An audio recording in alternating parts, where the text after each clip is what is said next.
ये क्या लिखा हुआ है जी, बस इसको देख लें सिर्फ, गूगल एड अकाउंट लिंकिंग। इसका क्या मतलब है? प्रीवियस लेसन में मैंने आपको बताया था ना कि अकाउंट्स गूगल का एक ऐड अकाउंट होता है जिसको पुराने ज़माने में लोग एडवर्ड कहते होते थे, अब उसको एडवर्ड नहीं कहते, गूगल ऐड कहते हैं। और एक एडसेंस अकाउंट होता है, ये दो अलग अलग अकाउंट होते हैं। जब आप गूगल पर एडवर्टीजमेंट करना चाहते हैं तो गूगल ऐड अकाउंट होता है। अब हमें देखें दो तरह यूट्यूब पे काम करना है। एक काम क्या है, नेचुरल, जो मैं आपको बता रहा हूँ बार बार, ऑर्गेनिक, और एक काम है पेड, कि मैंने गूगल के ऊपर वीडियोस की ऐड चलानी है। ये भी बात कह रहे हैं ना कि गूगल के ऊपर वीडियोस की ऐड चलानी है। तो जो ऐड चलानी है तो इसका मतलब क्या हो, मैं कहता हूँ भाई मुझे गूगल ऐड में भी ना जाना पड़े, मैं यहीं पर ही अपने ऐड अकाउंट लिंक कर दूँगा। तो यहीं पर मेरी जो वीडियो पड़ी हुई है मैं मेन्यू में जाऊँ और यहीं से उसे प्रमोट कर दूँ और यहीं से मैं ऐड की सारी सेटिंग कर दूँ।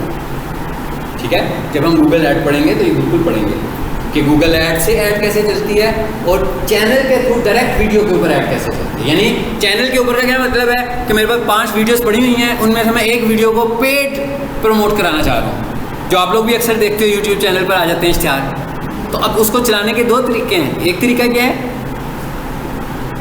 कि गूगल ऐड में जाएं, वहाँ से जाकर ऐड बनाएं। एक तरीका क्या है, कहता है भाई ना जाओ उधर, आप अगर इतने ज़्यादा एक्सपर्ट यूज़र नहीं हो गूगल ऐड के, ठीक है, तो आप क्या करें, सिर्फ मेन्यू पे क्लिक करें अपनी वीडियो पे और वहीं से कह दें प्रमोट। उसके बाद 3-4 स्टेप्स आएंगे तो वो आपकी वीडियो को प्रमोट कर देगा क्योंकि आपने उसे कनेक्ट किया हुआ है। देखिए मैंने कनेक्ट किया हुआ है ना अपना ऐड अकाउंट, ठीक है। चले, इसको हम बाद में भी देख सकते हैं, कोई इतनी खास मुश्किल बात नहीं है। ये क्या लिखा हुआ आ रहा है जी, disable interest based ads. Ads को अगर हम रोकना चाह रहे हो, एडवर्टीजमेंट्स को भी हम चाह रहे हैं कि ना आए। अच्छा, उसके बाद ये क्या लिखा हुआ आ रहा है, allow viewers to clip my content. इसका क्या मतलब है? इसका क्या मतलब है, पहले क्या होता था, पहले ये होता था कि कोई भी बंदा आपकी वीडियो को अपलोड करता था, अपने चैनल पे लगाता था, ठीक है। उसके बाद कॉपीराइट स्ट्राइक 2 तरह से आती थी। एक ऑटोमेटिक, यूट्यूब का अपना मैकेनिज्म है जो स्ट्राइक करेगा, और एक मैं खुद बैठा हूँ कि भाई मेरी ही वीडियो किसी ने उठाई है, मैंने देख ली है, लगी है कहीं पर, तो मैं उसको मैनुअल स्ट्राइक भेजता था खुद से। 2 तरीके होते थे। अब उन्होंने कहा, उन्होंने एक ऑप्शन सेट कर दिया, उन्होंने कहा इसको ऑन कर दो। इसका क्या मतलब हुआ, इसका क्या मतलब हुआ कि लोगों को अलाउ कर दो कि वो मेरा क्लिप लेके, आपको पता है ना अक्सर लोग वीडियोस में से क्लिप निकालते हैं और किसी के शॉर्ट्स बनाकर अपने चैनल पर लगाते हैं, ठीक है। तो इसका मतलब क्या हुआ है, अदरवाइज अगर मैं इस ऑप्शन को यहाँ से सेट नहीं करता तो ये वाला काम भी मुझे हर वीडियो पे अलग से मैनेज करना है, ठीक है। अलाउ का मतलब है मैं इजाज़त दे रहा हूँ, नहीं मैं नहीं इजाज़त दे रहा, ठीक है जी। मैं कहता हूँ कोई भी बंदा मेरी वीडियो को डाउनलोड करके अपने चैनल के ऊपर ना लगाए, सो मैं उसको ये करने के लिए अलाउ नहीं कर रहा, तो मैंने इसे ऑफ कर दिया। आगे आ जाए, ये कुछ फीचर्स हैं जो कि टाइम टू टाइम आपको अलाउ होंगे जब आप नया चैनल बनाओगे। मैं कह जब आप नया चैनल बनाएंगे तो उस वक्त ये चीज़ें आपको मिलेंगी। जैसे क्या लिखा हुआ है, standard features, upload, create, this, intermediate feature, advance feature, इसमें सारे इनेबल हुए हैं, ऐसे ही है, ठीक है। तो अभी आप लोग अपना चैनल बनाओगे तो आप देखोगे इनमें से कौन कौन से फीचर्स इनेबल हैं और कौन कौन से फीचर्स कुछ काम करने के बाद इनेबल होंगे। कुछ ऐसे फीचर्स भी होंगे जिसमें वो आपसे वेरिफिकेशन मांग रहा होगा, ठीक है।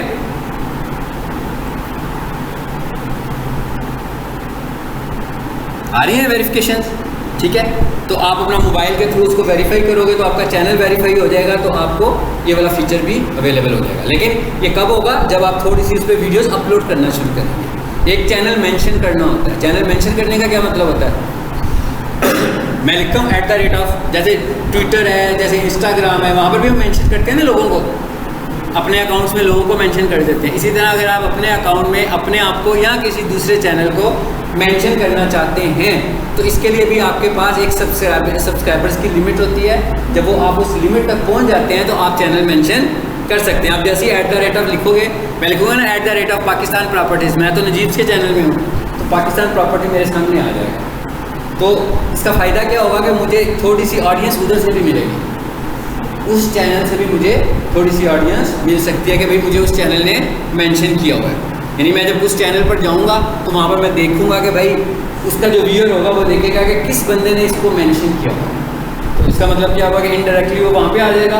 दूसरा तरीका और भी होता है, जो कार्ड्स वगैरह हम लगाते हैं, वो बाद में देखेंगे, तो हम म्यूचुअल अंडरस्टैंडिंग के साथ कार्ड्स में एक दूसरे के चैनल को ला सकते हैं। ठीक है, वो आगे जाकर देखते हैं, वो इधर अभी तक हमारे सामने वो ऑप्शन नहीं आई। फिर आएंगे सेटिंग्स में, ये क्या लिखा हुआ आ रहा है, अपलोड डिफॉल्ट। अब पहले हमने बात की थी कीवर्ड्स की, चैनल के कीवर्ड्स की, वो एक ही दफा कर दिए, फाइनल खत्म होगी बात। उस चैनल के कीवर्ड्स का वीडियो के कीवर्ड के साथ कोई ताल्लुक नहीं है। ठीक है, अब वो क्या कहते हैं, अपलोड डिफॉल्ट। अपलोड डिफॉल्ट का क्या मतलब है कि भाई मैं कोई वीडियो लगाऊं तो उसमें से कुछ चीज़ें ऐसी होनी चाहिए जो मुझे बार बार जो करनी पड़ती हैं। ठीक है, अब टाइटल तो लाजमी बात है कि हर वीडियो का चेंज हो सकता है। डिस्क्रिप्शन में बहुत सारा कंटेंट ऐसा हो सकता है जो कि यूनिक ना हो सकता है ना। मिसाल के तौर पर आपका जो सोशल मीडिया कंटेंट है अपना, मतलब आपने उसमें अपनी वेबसाइट का जिक्र किया हुआ है, आपने उसमें अपने इंस्टाग्राम का जिक्र किया हुआ है, आपने उसमें अपने फेसबुक का जिक्र किया, कैसी इन्फॉर्मेशन है, ये तो एक कॉमन सी इन्फॉर्मेशन है। लेकिन मैं जब भी कोई वीडियो, मेरा मोबाइल नंबर लिखा हुआ है, मेरा एड्रेस लिखा हुआ है, ये तो सब कॉमन इन्फॉर्मेशन है। लेकिन अगर मैं दिन में 3 वीडियोज़ लगाता हूँ और महीने में मैं कोई 25 वीडियोज़ लगाता हूँ, तो ये इन्फॉर्मेशन तो मुझे हर दफ़ा टाइप करनी पड़ती है।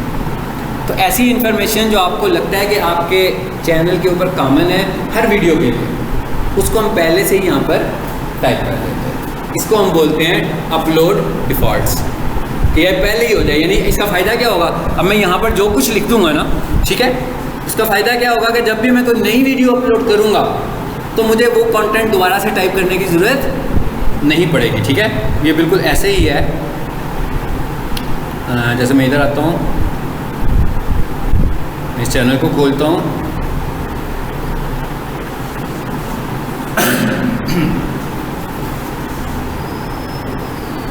देखते हैं, ये स्टार्स अकेडमी का चैनल अब आपको दिखा रहा हूँ मैं।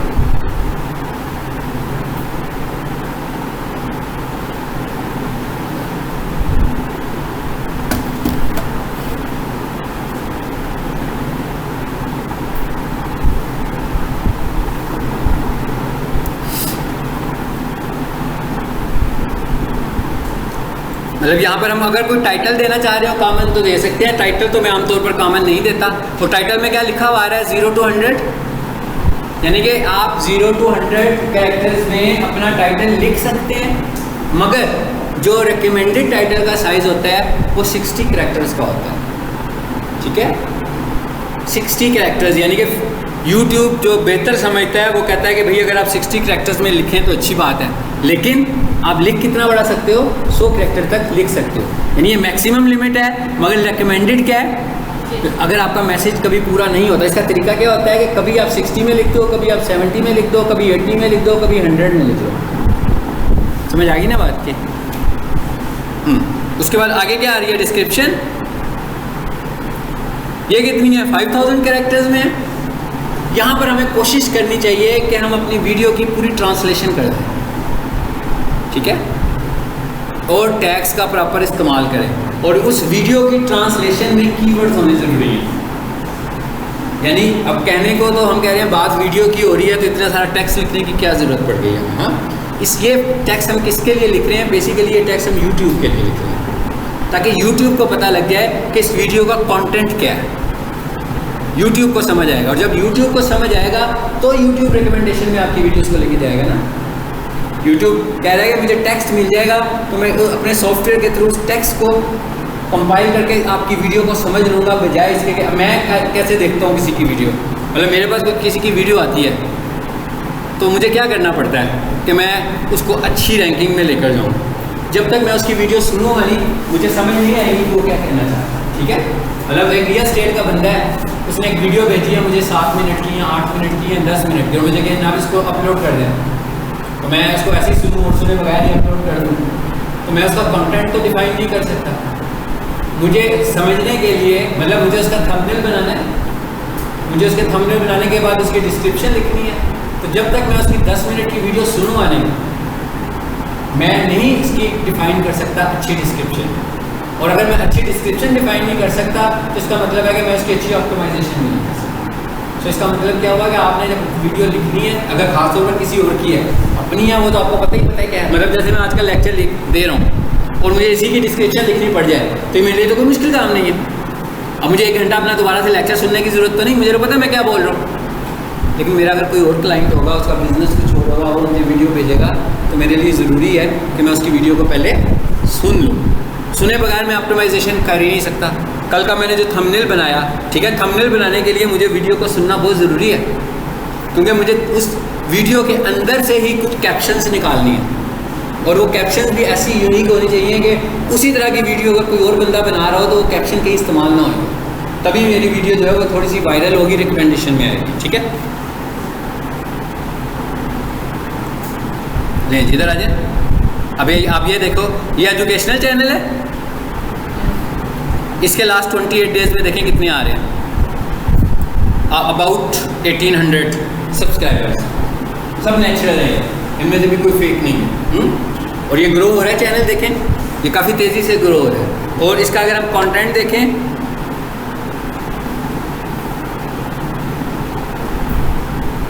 जी देख रहे हैं आप, इसमें कुछ लेक्चर्स होंगे, मतलब 2 तरह के कंटेंट हैं इसके पास। यहाँ बायो का लेक्चर होगा, फिजिक्स का लेक्चर होगा, मैथ का लेक्चर होगा, इंग्लिश का लेक्चर होगा, या इसी के MCQs होंगे। मतलब पहले वो एक टॉपिक को पढ़ा देंगे 15-20 मिनट। अब बेसिकली सारा नहीं यहाँ पे रखा हुआ इन्होंने अपना, मतलब यही वाला जो सारा कंटेंट है ये सेल भी करते हैं। यही वाला सारा कंटेंट कैसे सेल होता है, एक स्टूडेंट जब इनके पास एडमिशन लेता है तो उसको नोट्स की सूरत में सेल होता है, और एक स्टूडेंट जो है वो इनके पास ऑनलाइन एडमिशन लेता है तो ये सारी की सारी वीडियोस उनके ई-लर्निंग ऐप में पड़ी हुई हैं। लेकिन हमने इनमें से कुछ चीज़ें निकलवाई हुई हैं बाहर, क्योंकि जब तक हम लोगों को दिखाएंगे नहीं, किसी को क्या पता लगेगा कि हम कितना अच्छा डिलीवर करते हैं। इसलिए इसको मैं यूट्यूब पे लगवाता हूँ कि छोटे छोटे पीसेस यहाँ पे लगाएं, लेकिन ये सारे नहीं हैं, भले ये पूरा लेक्चर नहीं है। ये इट इज़ नॉट पॉसिबल कि उन्होंने पूरी बायोलॉजी यूट्यूब के ऊपर अपलोड कर दी, क्योंकि अगर ये सारी बायोलॉजी यूट्यूब पर अपलोड कर देंगे फिर तो उनका बिजनेस तो नहीं चलेगा ना दूसरा, फिर तो सिर्फ यूट्यूब चैनल ही चलेगा इनका। इनके ऐप, मोबाइल ऐप में तो कोई एडमिशन नहीं लेगा, कोई भी इनके ऑनलाइन कोर्स में नहीं आएगा, तो मटीरियल उधर पड़ा हुआ है सारा। ठीक है, यहाँ पर एक 20 मिनट का लेसन है बस, लेकिन बाकी का मटीरियल सारा उधर पड़ा हुआ है। और इस चैनल को अगर हम देखें,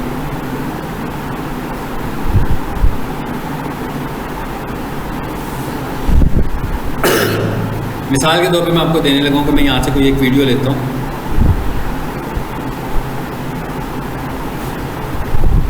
जी अब आप देख रहे हैं ये जो कंटेंट नज़र आ रहा है ये अपलोड डिफ़ॉल्ट है, हाँ नज़र आ रहा है ना आपको। मैंने तो अभी कुछ टाइप नहीं किया, अभी तक आके मैंने कोई डिस्क्रिप्शन नहीं लिखी, ये वो कॉमन डिस्क्रिप्शन है जो इनकी हर वीडियो में होनी चाहिए।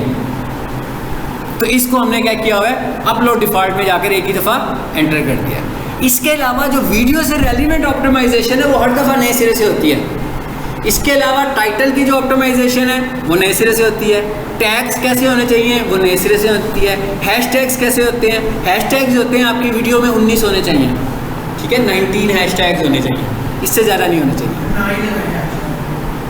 कुछ भी ना लगाएं, अपलोड भी ना करें यार, क्यों लगा रहे हैं, मतलब क्यों लगा रहे हैं, ये क्या क्वेश्चन है कि ना ही लगाएं, मतलब क्या मतलब। हम बात कर रहे हैं कि ऑप्टिमाइजेशन कैसे बेहतर होगी, तो लाजमी बात है जब मैं जो चीज़ें बता रहा हूँ वो बेहतर करने के लिए बता रहा हूँ ना, उसमें से हम किसी को स्किप तो नहीं करेंगे ना। स्किप करेंगे तो बेसिकली टैग्स हमने कहा 500 कैरेक्टर्स में टैग लगा दो, ठीक है, 500 कैरेक्टर्स पूरे हो गए, अब क्या करें, अब यूट्यूब तो टैग नहीं ले रहा आपसे, ठीक है। फिर हम क्या करते हैं, फिर हम कहते हैं चलो यार इसको हैशटैग बना लेते हैं। हैशटैग वो होते हैं बेसिकली कीवर्ड्स जो कि मोस्ट पॉपुलर कीवर्ड्स होते हैं, और हैशटैग्स की मदद से हम उन कीवर्ड्स तक पहुंच जाते हैं। लेकिन स्टफिंग इनकी भी नहीं करनी हमने, ऐसे नहीं है कि क्योंकि ये बड़ी अहम चीज़ है तो हम कहें कि भाई पूरा पेज ही भर दो, 5000 कैरेक्टर्स हैं, maximum hashtags are no. YouTube recommend करता है कि 19 कैरेक्टर्स की बात नहीं हो रही, अब मैं क्या कैरेक्टर्स की बात नहीं हो रही है, जब टैग्स की बात हो रही है तो हम कहते हैं कैरेक्टर्स कि 500 कैरेक्टर में टैग लिखो।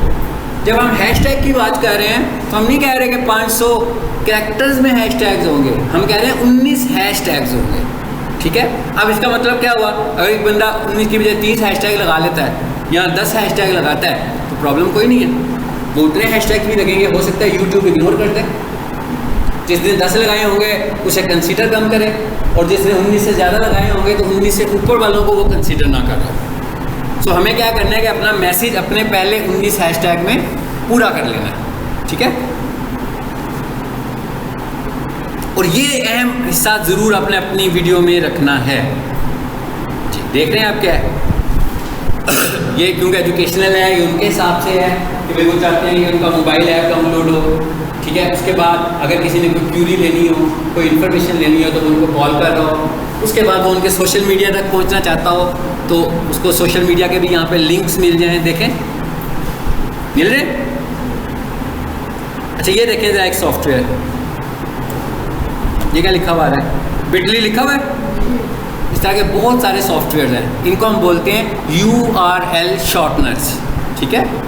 ऐसे सॉफ्टवेयर्स को हम बोलते हैं URL शॉर्टनर्स, यानी कि आपके लंबे URL को शॉर्ट कर देते हैं। इसके बहुत सारे फ़ायदे हैं।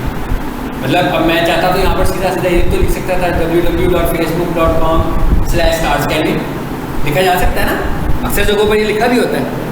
इसके 2-3 नुकसान हैं। एक पहली चीज़ तो ये है कि एक तो हम जब URL शॉर्टनर्स लगाते हैं तो लोगों को शेयर करना हमारे लिए आसान हो जाता है, क्योंकि एक लंबा चौड़ा URL जो होता है वो शॉर्ट हो जाता है, नंबर 1। उसके अलावा ऑप्टिमाइजेशन में जो होता है वो URL शॉर्टनर्स को बेहतर समझा जाता है कि जिन्होंने ऑप्टिमाइजेशन बेहतर बनानी है, अगर वो URL शॉर्टनर के थ्रू अपना कोई URL लिखेंगे या एग्जैक्ट URL लिखेंगे तो शॉर्टनर वाला URL ज़्यादा बेहतर तरीके से ऑप्टिमाइज होगा। एंड नंबर 3, आपके हैक होने के चांसेस कम हो जाते हैं, इसलिए कि आपका जो एक्चुअल URL है वो नज़र नहीं आ रहा होता। एक्चुअल URL सिर्फ क्लिक करने से आना है। जब आपने क्लिक करना है तो उसने स्टार्स अकेडमी पे पहुंचना है। यहाँ पे किसी को कुछ नहीं पता लग रहा, आप देख रहे हो ना, यूनिक से कैरेक्टर्स आए हुए हैं। तो ये मैंने 3-4 आपको फ़ायदे बताए URL शॉर्टनर्स के, कि किसी भी सीन में जब हम SEO कर रहे होंगे तो ये सारे एडवांटेज उसके हैं। जैसे आपने किसी को भेजना होता है, ईमेल पे भी अपने सोशल मीडिया भेजने होते हैं, तो आप एक ही दफ़ा बनाकर इनको रख लें और उसके बाद कॉपी करें और पेस्ट कर दें, ठीक है। URL ये बनते कैसे हैं? मैंने भी इस वेबसाइट का नाम बताया, बिटली। हाँ, ये एक है,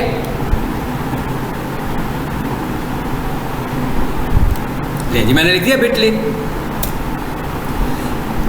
अब आप देखना चाहते हो, ठीक है ना, आप गूगल पे लिखो हाई PR URL शॉर्टनर्स। मैंने अभी आपको एक बताया जो मोस्ट पॉपुलर है। इस तरह जब आप ये लिखोगे ना हाई PR का मतलब होता है पेज रैंक जिनका बहुत अच्छा हो, यानी कि जो हाई बड़े अच्छे समझे जाती हो, वो वाले URL शॉर्टनर्स की लिस्ट मुझे दिखाओ। तो आप गूगल पे देखोगे एक बड़ी सी लिस्ट आपके सामने आ जाएगी, आप जिस पे भी जाओगे वो एक URL शॉर्टनर ही होगा। मैंने अभी आपको कौन से वाला बताया, मैंने आपको बिटली बताया, ठीक है। अब क्या कह रहा है वो जी, URL शॉर्टनर बनाना है आपको। यहाँ आता हूँ मैं,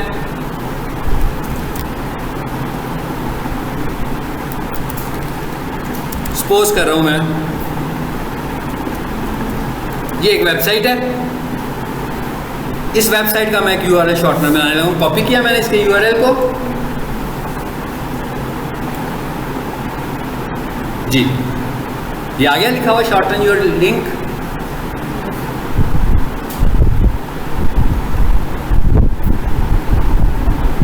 ये क्या लिखा हुआ आ रहा है, तो मुश्किल काम तो नहीं है। डिजिटल मार्केटिंग सीखने वाले लोगों को ऐसे काम मुश्किल भी लगने चाहिए। हाँ, ये बच्चों वाले काम लगने चाहिए, क्योंकि यही काम करके आपने सब कुछ करना है।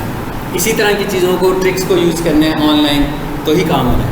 मैंने आपको क्या बताया, ये एक ऐसे रखो, ठीक है। अपने आप को टेस्ट करना होगा, रात को घर जाके बैठिएगा, देखिए कितने हैं। सब में किसी भी वेबसाइट को पकड़ के URL शॉर्टन बना कर देख लें। हाँ, कर दिया मैंने शॉर्टन जी, आ गया। बस इसे कॉपी करें और जिस जगह पर लगाना होगा वहाँ जाकर पेस्ट करें। ये तो मैंने आपको अभी वेबसाइट का बताया है। तो आप लोगों ने करना क्या है, आप लोगों ने अब आप डिजिटल मार्केटिंग सीख रहे हैं, यूट्यूब तक पहुंच गए हैं, ठीक है। वेबसाइट नहीं है आपकी, फेसबुक ज़रूर होना चाहिए, इंस्टाग्राम ज़रूर होना चाहिए, लिंक्डइन ज़रूर होना चाहिए, यानी जितने भी सोशल मीडिया के अकाउंट हैं सारे पहले बनाएं। उसके बाद उन सब के एक शॉर्टनर बना लें, URL शॉर्टनर बना लें, और अपने यूट्यूब चैनल की डिटेल में जाकर, अपलोड डिफ़ॉल्ट में जाकर उसको एक ही दफ़ा पेस्ट कर दें। ताकि आप जब भी नेक्स्ट अपनी नई वीडियो अपलोड करें उसमें अपना मोबाइल नंबर भी ऐड कर लें, ठीक है। जब भी आप अपनी वीडियो अपलोड करें तो साथ वो वाला कंटेंट भी अपलोड हो जाए, बजाय इसके कि आप हर वीडियो के लिए हर दफ़ा एक नए डॉक्यूमेंट से जाकर उसे कॉपी करें, फिर पेस्ट करें, फिर कॉपी करें, फिर पेस्ट करें। आप उसको एक ही दफ़ा अपलोड डिफ़ॉल्ट में जाकर डिस्क्रिप्शन में ऐड कर दें, ठीक है, डिस्क्रिप्शन में ऐड कर दें। और ये कहाँ पर करना है? अपलोड डिफ़ॉल्ट्स में करना है।